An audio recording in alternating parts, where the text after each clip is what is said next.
Nahihirapan ako sa Bisaya kaysa sa Inchik eh. Oo, may ikot dila ako. Sige, play.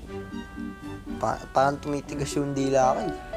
Lalambot din yan. Dahil Lunes, simula na naman ang kanilang panibagong weekly task. Siguro daily task na natin eh, kaya tinawag sila, no?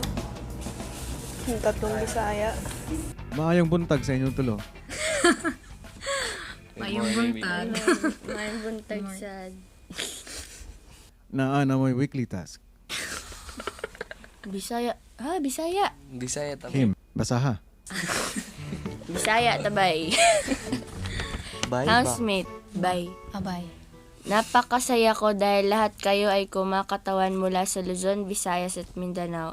Bukod sa ating national language na Filipino, ipinagmamalaki ko rin ang salitang Bisaya. Sa linggong ito, hiniling ni Big Brother na matuto na rin ang iba pang housemates ng Bisaya. Ang magtuturo sa inyo sa linggong ito ay sina Gerald, Claire. 100% na. Dali lang to eh. 75 lang. 75. Sige. 75% daw po. Hindi ba kayo confident na kaya niyo silang turuan? Kaya po, pero sabi po nila may memory gap daw po, ganun-ganun. Nahirapan po sila.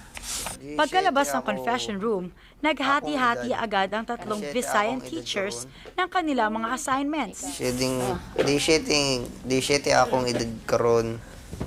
Mag first year ako. College. Mag first year college, karon. Nako. Mag first year college na ako sa University of Santo Tomas. Oh, ulit. Okay. Hirap nito. Hindi lang ako masyado yung gano'n. Jude ko ganahan. Di Jude ko ganahan. Yan! Di ko gusto. Di Oo. Jude ko ganahan. Ayaw ko gusto sa mga ano.